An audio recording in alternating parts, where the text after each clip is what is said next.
Muy buenas tardes, mi nombre es Gabriel Ruiz Ortega y esto es Caretas Electoral. El día de hoy tenemos a una invitada muy especial. Se trata de Patricia Juárez, que va con el número 2 por Fuerza Popular al Congreso de la República. Muy buenas tardes, Patricia. ¿Cómo estás? Muy buenas tardes, muchas gracias. Muy contenta de estar contigo, con ustedes, con Caretas. Acá, sí, acá estamos nosotros, aquí en nuestro balcón, con una visión bastante privilegiada, ¿no? De la Plaza Mayor. Y bueno, Patricia, hay una tendencia últimamente, un rumor, una suerte de temor de que posiblemente volvamos a una cuarentena, ¿no? Puede ser una cuarentena total o una cuarentena focalizada.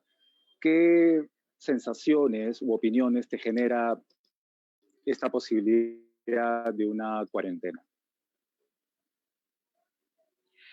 Que en principio lo que hay que preservar, creo que el gobierno y todos nosotros en general tenemos que preservar la vida, la salud, la seguridad de las personas. Y bueno, si corresponde hacerlo porque el gobierno ha evaluado y ha determinado, dada la situación que se está presentando en este momento, de ocupación extrema en los centros de salud debido a los contagios que se están sucediendo mayoritariamente, habrá que hacerlo. El gobierno tiene que tomar ya algunas medidas.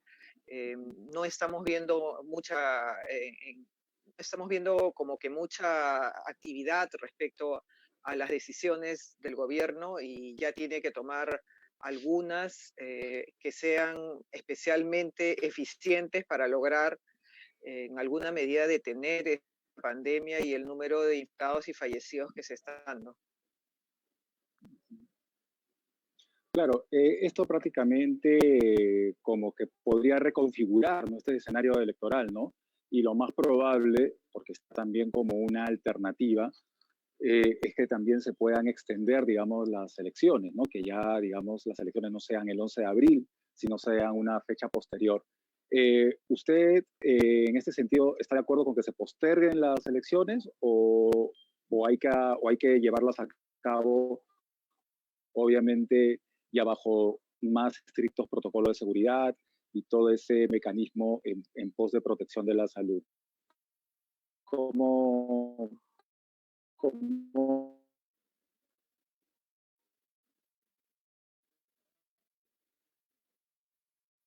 Bueno, la premisa es el cuidado de la análisis legal de situación y es que la fecha de las elecciones está prevista de manera expresa y literal en la norma, en la Ley Orgánica de Elecciones, y ahí se establece que el segundo domingo de abril de cada 5 años está el presidente de la República con la debida antelación tiene que haber convocado. Y modificar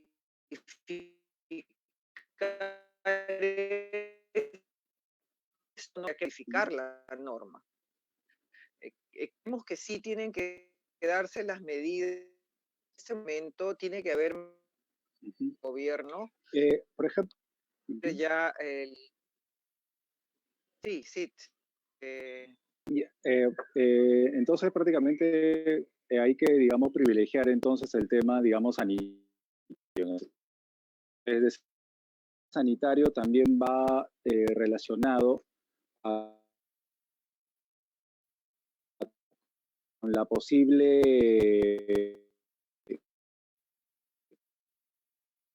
mente.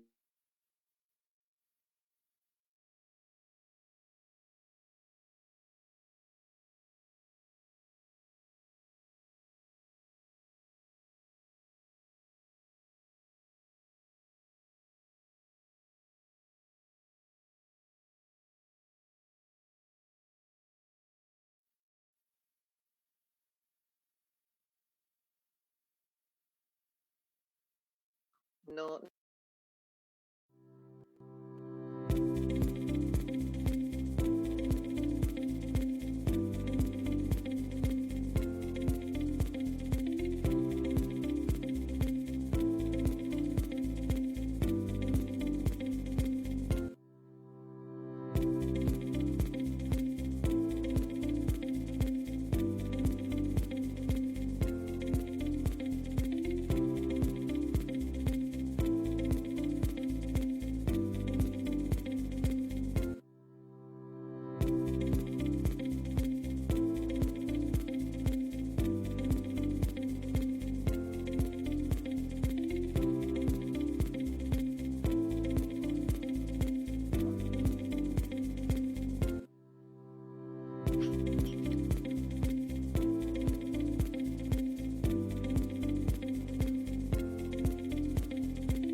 Hola Patricia, parece que Hola, hemos solucionado ya el problema, ahora sí me escuchas mejor. sí, ahora sí, Ya, todo bien. excelente. Bueno, como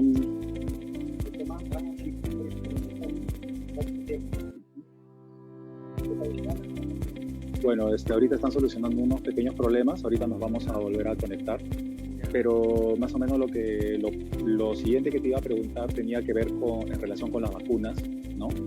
Y también en relación ante una posibilidad nefasta de que empiece a surgir un mercado negro, ¿no?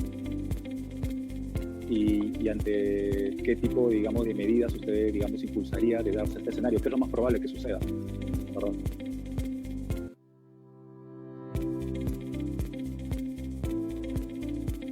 Este, realmente puede ocurrir porque todavía no estamos grabando, ¿no?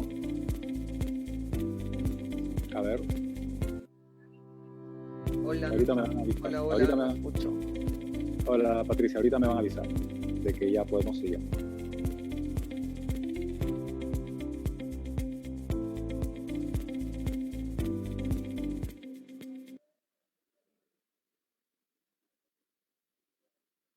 Hola Patricia, sigamos conversando. Lo que te estaba comentando era ante la llegada de las vacunas, como bien sabes, hay personas que quieren, digamos, vacunarse, pero también hay otras personas que no lo quieren hacer en ese sentido.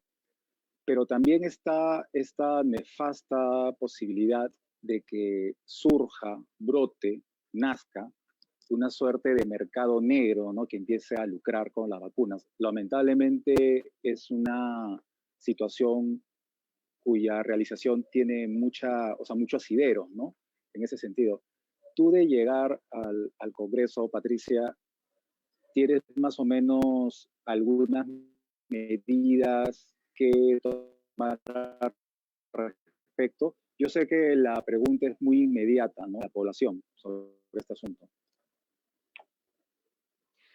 Bueno, en principio quería terminar con la idea de tu pregunta anterior respecto a que Ajá. nosotros sí efectivamente privilegiamos la salud, pero también creemos que las medidas de bioseguridad las tiene que dar el Ministerio de Salud y la OMPE y garantizar unas elecciones que sí se pueden hacer porque en otros lugares se ha podido. En el Perú también tendrían que darse las medidas adecuadas para que todos podamos salir a ejercer nuestro derecho a elegir y ser elegidos. Con respecto al tema que me preguntas de las vacunas, sí es cierto, puede generarse un mercado negro. Eh, existe tal necesidad de la población para vacunarse y todos estamos viviendo realmente en medio de una psicosis por esto, por la enfermedad, todos somos posibles contagiadores, todos nos miramos de manera desconfiada unos de otros. Y yo creo que sí, claro, puede darse eso, pero para eso está el gobierno a través de sus organismos fiscalizadores para ejercer una fiscalización correcta, directa y focalizada para que evitar este mercado negro, porque también puede ocurrir que efectivamente las vacunas lleguen y los privados empiecen y existe en algunos de los casos comportamientos tan perversos que hasta pueden dar alguna cosa por otra, ¿no? Diferente. Entonces, el Ministerio de Salud tiene que diseñar las políticas y tiene que diseñar a través de directivas la forma idónea, cómo tiene que llegar, cómo tiene que aplicarse y cómo se tiene que garantizar a la población que lo que está recibiendo efectivamente es la vacuna que los va a preservar del mal que estamos pasando. Claro, pero también está este hecho, también ahora usted acaba de mencionar, por ejemplo, a la empresa privada, ¿no? A los privados, ¿no? De manera general, ¿no? ¿Usted cree que durante todos estos últimos meses que estamos sufriendo esta pandemia, usted cree que a los privados los han maltratado con un discurso de que lucran?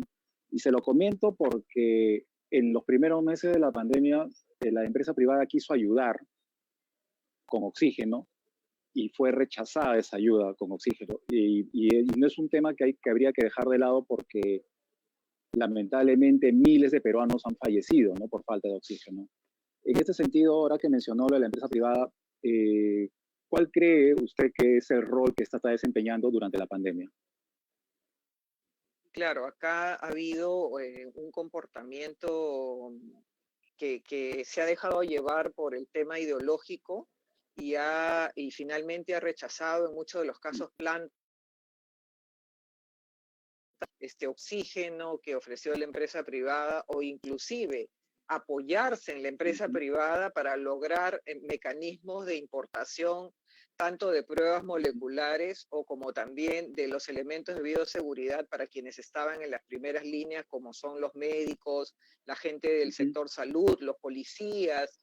Y claro, todo eso significa una responsabilidad enorme que en su momento, luego de pasado esto, tendrá que ser analizada y tendrá que ser asumida por quienes tuvieron en su momento la posibilidad de decidir respecto a la seguridad y a la vida de los peruanos y que por razones ideológicas también rechazaron la ayuda del privado. Efectivamente, disfrazándolo al privado con una con un ropaje de personas que solamente buscaban lucrar, cuando en realidad la iniciativa privada o los privados en este momento han logrado mucha ayuda, en este momento siguen ayudando a pesar de todas las frases y el rechazo que han tenido de parte del gobierno, siguen ayudando y creo que van a seguir haciéndolo.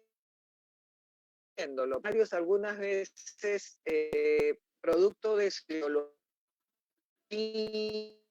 producto de los casos ignorancia cometen estas finalmente a quienes más lo necesitan, a la gente que tiene que estar ahora comprando oxígeno porque no permitimos que las plantas que los privados nos daban y que nos daban para poder generar oxígeno gratuito no sea no esté ahora en los lugares donde se había prometido.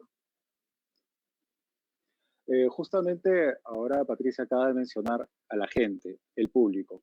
Y precisamente el público también quiere hacerte algunas preguntas y te voy a extender una de las preguntas que acá nuestra producción acaba de escoger. Preguntan, ¿por qué decidiste postular con Fuerza Popular y no con otros partidos como Podemos? Porque tengo con Fuerza Popular coincidencias de carácter ideológico y programático. Nosotros, yo renuncié ya en el 2018 a Solidaridad Nacional, pero siempre nosotros apoyamos a Keiko Fujimori en las dos oportunidades en que quedó segunda y pasó a la segunda vuelta. Como partido lo hicimos. Yo he tenido siempre he visto siempre, y es parte de mi personalidad y mis características, ver todo aquello que es positivo en las personas. Yo creo que las personas podemos tener y tenemos siempre la vocación, el error, pero también tenemos aciertos, tenemos virtudes, y yo siempre veo la parte positiva en las personas. Y veo, por ejemplo, lo que veía siempre, ¿no? Lo analizaba desde el punto de vista de ciudadana, de política, de profesional, y veía que lo que habíamos recibido del gobierno de Alberto Fujimori, terrorismo y una economía sana que fue producto a la implantación de medidas que en su momento no se entendieron, pero que luego después con el paso de los años han significado que tengamos esta economía estable que nos ha permitido ahora inclusive enfrentar esta pandemia y darle bonos a los ciudadanos y bueno, tratar de al menos solucionar algunos temas que al final vemos que no han sido eficientes en la solución. Pero todo eso significa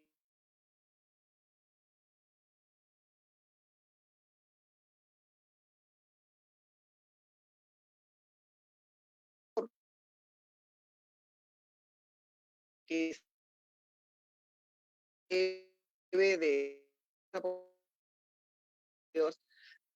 más sólido, partido sólido y que tiene nacional y que tiene una estructura organizada y gente realmente de primera. Claro, porque yo ahora que le he escuchado, ¿no? Como que estar a veces con Fuerza Popular tampoco no es, digamos, la opción más, valga la redundancia, más popular, ¿no? Y más en estos tiempos, ¿no? De pensamientos políticamente correctos y todo, ¿no?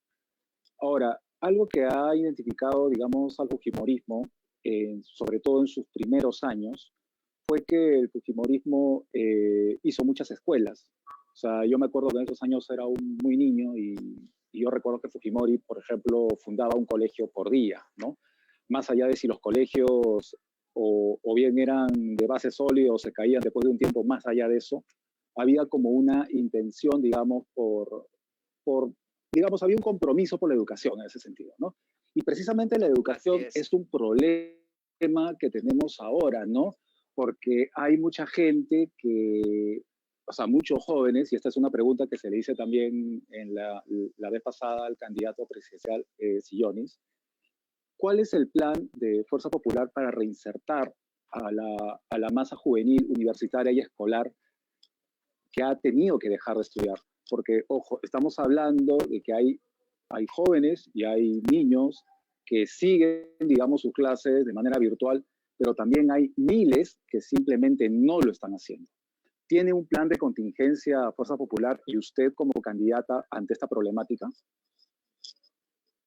Efectivamente, yo diría miles de niños en edad escolar que no han podido continuar con sus estudios y también universitarios que por razones también económicas, por razones tienen en su casa el internet, no tienen una laptop, no tienen una computadora en su casa, no han podido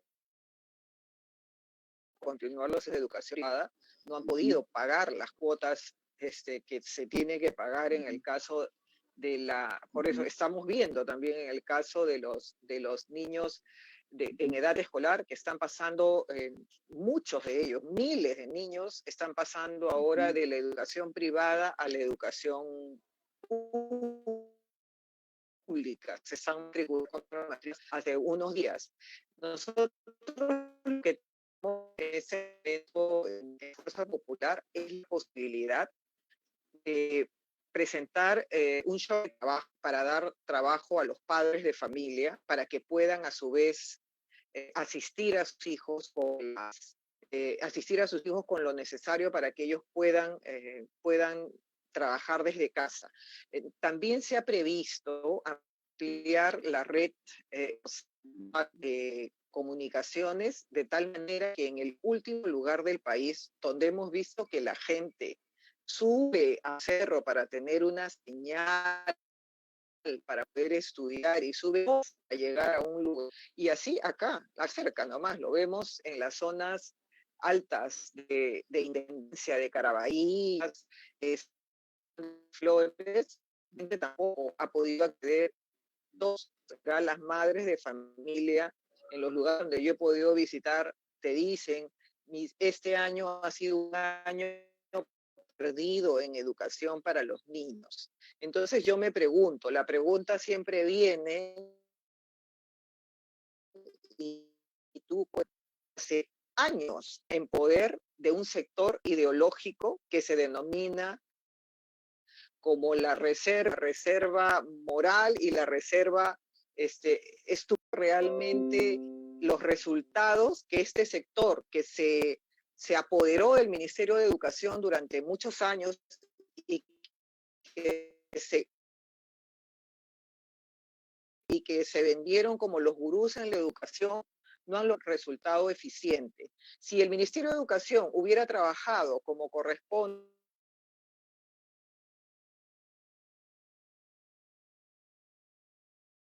de un sistema que de manera gratuita pudiera llegar a todos para que pudieran conectar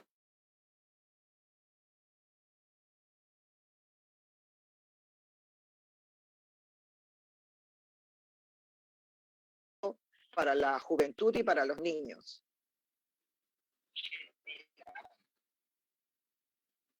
Este año ha sido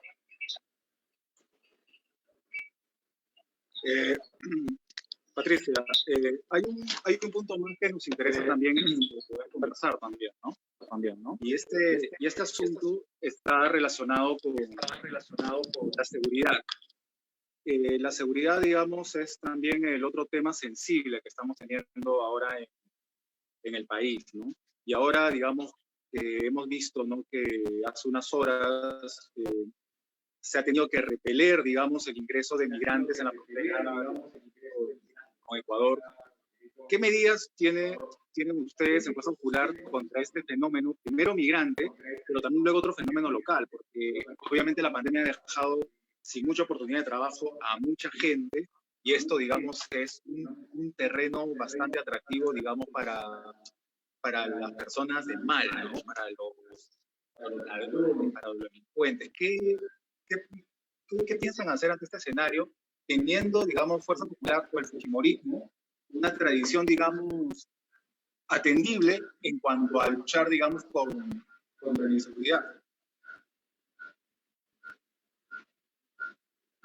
Bueno, ya la lideresa Keiko Fujimori ha sacado un spot en el que seguramente muchos lo tienen, lo han visto, y que está proponiendo de una manera firme mano dura contra la delincuencia, mano dura contra la pandemia y mano dura contra la inseguridad ciudadana y contra la pobreza en el país. Cuando se trata de explicar de lo que se trata, efectivamente es una lucha firme, con convicciones, respecto a estos temas, porque algunas veces algunas personas están criticando y dicen que mano dura es que no se piensan pues de que se va a agarrar a golpes a alguien, no se trata de eso, sino se trata de como mujer enfrentar a lo...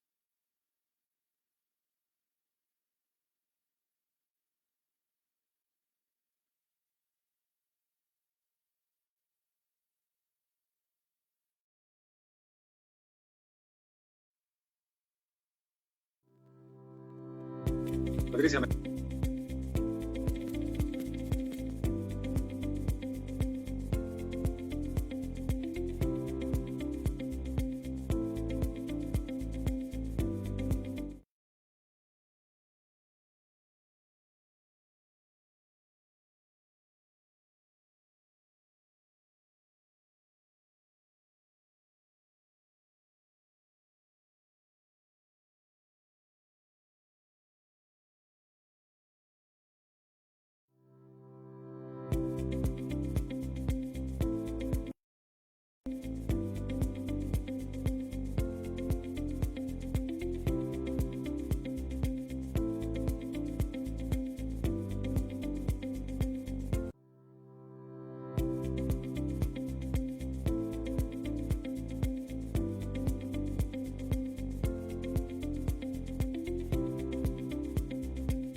número 2 de Fuerza Popular, Patricia Juárez, sobre el problema de la seguridad que estamos padeciendo y también el tema también migratorio. Obviamente el tema migratorio es un tema muy sensible.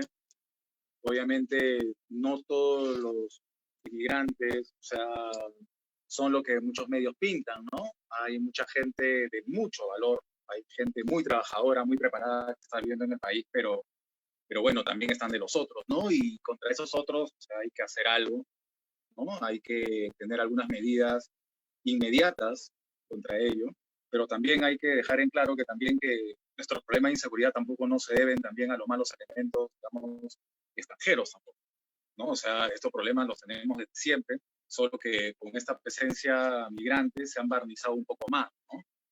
En este sentido es bueno siempre aclarar porque obviamente no hay que alentar ningún tipo de discurso ni directo ni indirecto que esté relacionado con la xenofobia, ¿no? Pero sí hay que saber identificar bien, ¿no? De eso estábamos conversando con Patricia Juárez, a quien esperamos tener en unos minutos para continuar con las preguntas, porque justamente se vienen algunas preguntas bastante interesantes, ¿no? En ese sentido, porque Patricia Juárez es una política con mucha trayectoria, también es una política muy polémica también en ese sentido, ¿no? Es digamos el rostro, uno de los rostros femeninos del Fujimorismo, ¿no? En ese sentido, ¿no? Y bueno, ahora que he estado también hablando sobre Keiko, hemos estado conversando sobre los planes que tiene Keiko Fujimori, ya hemos visto todos un spot, ¿no? Del cual hizo referencia a Patricia Juárez, un spot que nos recuerda a esos spots de los años 90, ¿no? De la campaña presidencial entre Fujimori con Vargas Llosa, ¿no? O sea, también Fujimori, también padre, apelaba también a la naturaleza. Keiko también ahora aparece también un bosque también, ¿no? Hablando, ¿no? Sobre la esperanza, ¿no? Sobre lo que debería ser este país.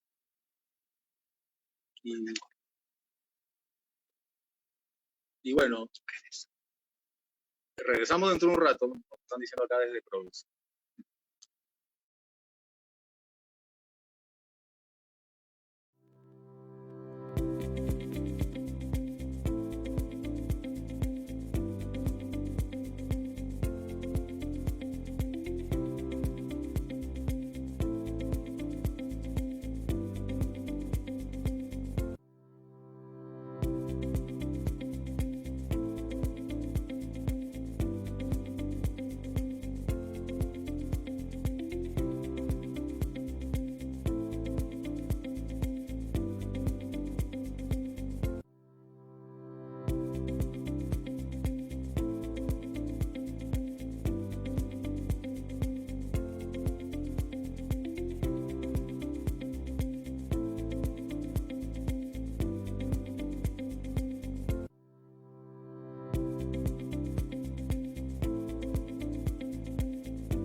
Estás envidiablemente en ese lugar privilegiado donde cuando yo estaba en la Sí, Municipalidad de Lima lo gozaba muchísimo.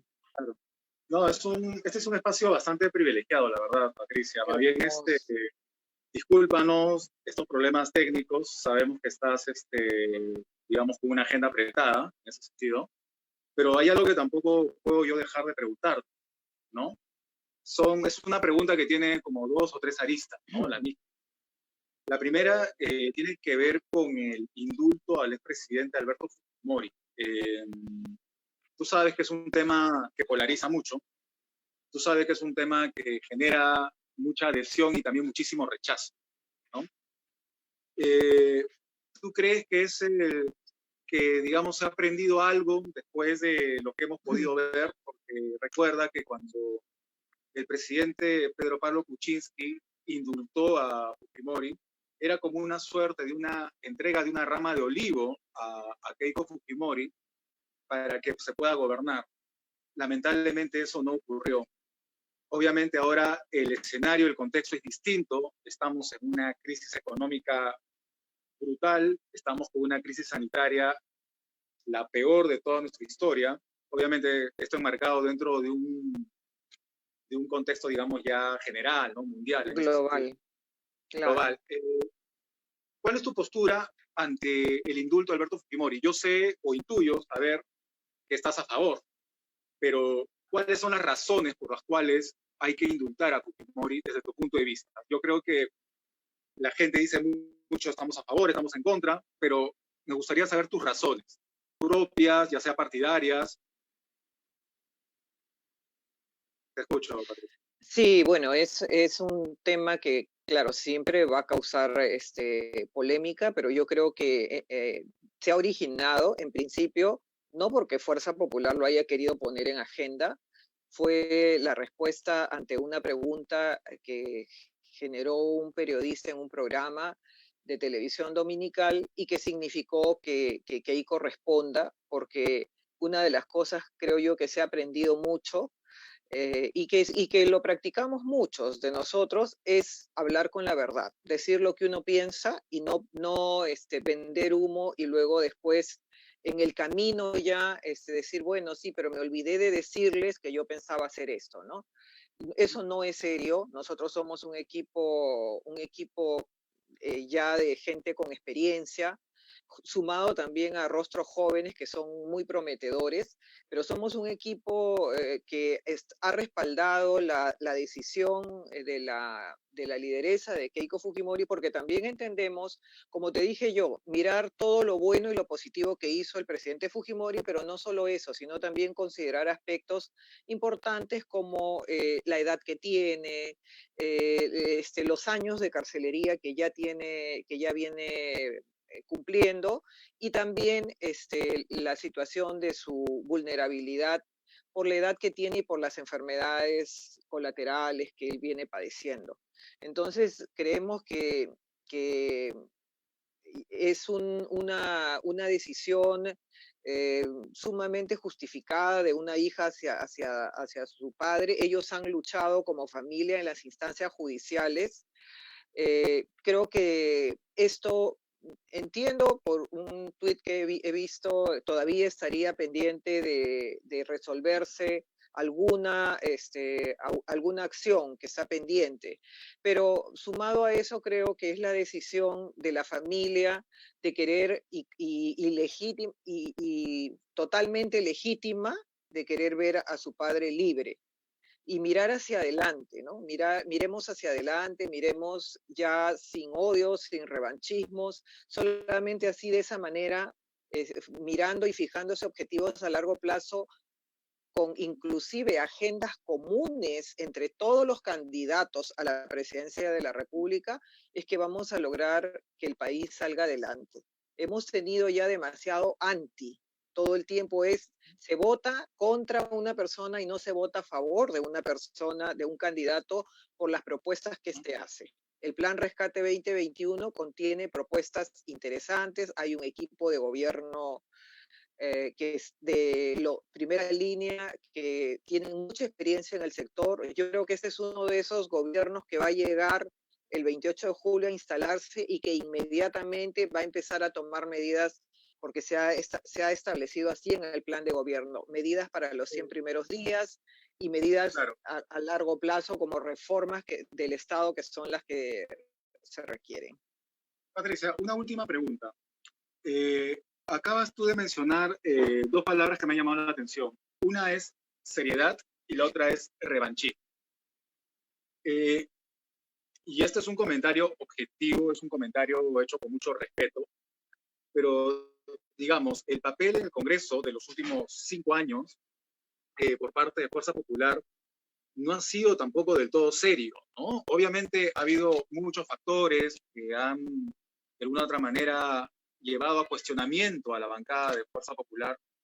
Yo quiero que, Patricia, nos digas a nosotros, pero en especial a los seguidores de Caretas, ¿qué garantía tenemos con que Fuerza Popular no vuelva a tener ese tipo de actitud como la vimos en los últimos años?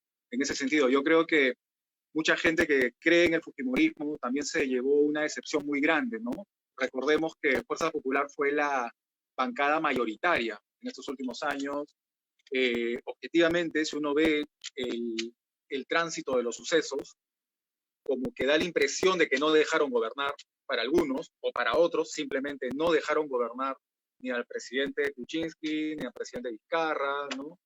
¿Qué nos asegura de que Fuerza Popular ha madurado? Usted ha dicho hace un momento de que Fuerza Popular cuenta con gente muy capacitada, con gente muy preparada y con gente con amor al Perú.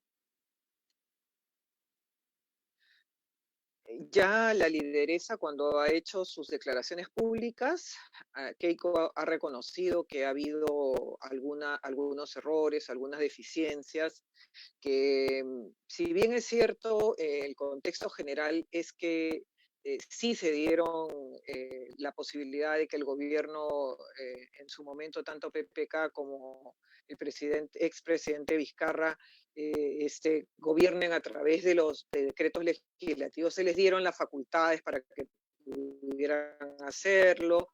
Sí es cierto que se vio en algún momento individualidades que no vale la pena mencionar y que sí cometieron excesos y errores que a la opinión pública no le gustó, no lo vio bien. Pero se aprende, ¿no? Se aprende cuando pasa el tiempo y tienes situaciones extremas como las que le ha tocado vivir a Keiko, con una prisión injusta, separada de su familia, de sus hijos, de su padre y de toda su familia. En general, creo que reflexionas mucho y te das cuenta que tu misión, porque finalmente ella ha escogido quedarse en política, porque este punto ha sido tan duro y tan fuerte en su vida, que también pudo haber tomado la decisión de salir de política, porque creo que nadie pasa por eso y sales como si nada hubiera pasado. Creo que ella ha tomado la decisión de continuar y con un objetivo que está dispuesta a cumplir. Y ese objetivo es rescatar al país. En el caso del presidente Vizcarra, por ejemplo, yo me atrevería a decir que lo que pasó fue que él, producto de las asesorías que recibió y de los consejos de extranjeros que estaban a su lado, él, por una cuestión de popularidad, se enfrentó abiertamente al Congreso.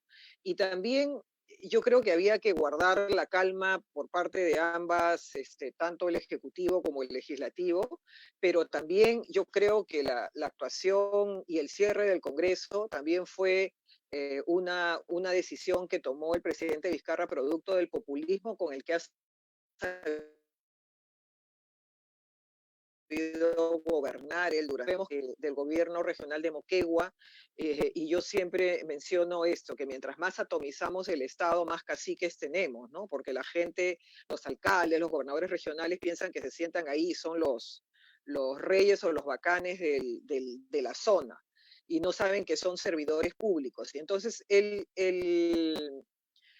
presidente Vizcarra, que fue gobernador, creo que su mensaje siempre fue populista, ¿no? Yo puedo, para Perdón, sostenerme, para sostenerme en este gobierno, yo tengo que pechar al Congreso, yo tengo que enfrentarme a alguna fuerza que finalmente, de acuerdo a las encuestas, porque ocurre en todos los legislativos de todo el mundo, no gozan de la simpatía de la población. Entonces, yo sí creo que a pesar de todo lo que pasó en el Congreso, y que efectivamente había una muy baja aprobación respecto a la actuación de, no solamente de la gente de Fuerza Popular, tampoco generalicemos, sino de muchos otros congresistas. Yo creo que lo peor que pudo hacer Vizcarra es cerrar el Congreso, porque las instituciones se protegen, se preservan, y además el arte de la política es gobernar con las mayorías y minorías. No patear el tablero, y eso fue lo que hizo Vizcarra. Y generó una interpretación de una denegación facta que no existe en ninguna parte del mundo, y luego el Tribunal Constitucional amparó una situación como esa. Entonces, la verdad, yo sí creo que en muchos casos poco el Ejecutivo ha estado a la altura de las circunstancias para nuestro país, y finalmente nosotros, los ciudadanos comunes y corrientes, somos los que hemos pagado las consecuencias de esto. Muchísimas gracias, Patricia, por tu tiempo. En verdad ha sido una conversación que tiene, o sea, que deja, digamos, la pelota ahí rebotando, porque obviamente el fujimorismo para algunos es una opción que nunca tomarían en cuenta, pero para otros el fujimorismo es como un sentimiento, ¿no? En ese sentido, ¿no? Yo creo que nuestros seguidores pueden sacar sus conclusiones, ya sea a favor o en contra, pero de eso se trata, de discutir, generar ideas, generar debate. Y bueno, pues Patricia, te dejo a ti la palabra para que puedas despedirte de nuestros seguidores. Sí, efectivamente, como bien tú lo dices, estas son las reglas de la democracia. Escuchar y exponer también tus argumentos sin que nadie te insulte o nadie pretenda coartar tu libertad de expresarte. O sea, eso es lo que yo creo, pienso, he analizado durante mucho tiempo y muchos años el comportamiento político de los actores de los últimos años. Y yo creo que sí, ha habido excesos, pero que los peruanos tenemos la posibilidad de, con agendas comunes de trabajo, escuchando a los demás, tratando de atender a los más necesitados, tratando de mejorar nosotros nuestra actitud como peruanos, como ciudadanos, y respetando especialmente, porque esto es una democracia, tienes que respetar los resultados, tienes que respetar lo que arrojen las urnas, tienes que respetar el gobierno de las mayorías y de las minorías, respetar las diferentes opciones, y creo que así vamos a construir un mejor país.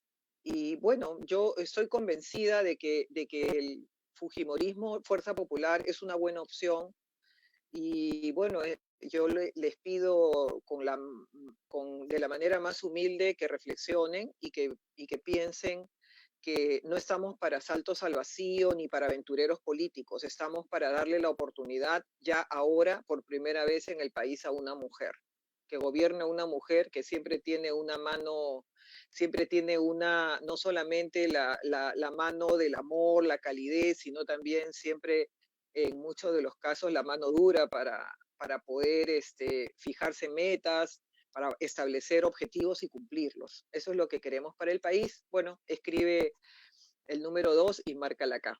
Gracias. Gracias a ti por la entrevista. Muchas gracias, Patricia, por tu tiempo. Muchas gracias.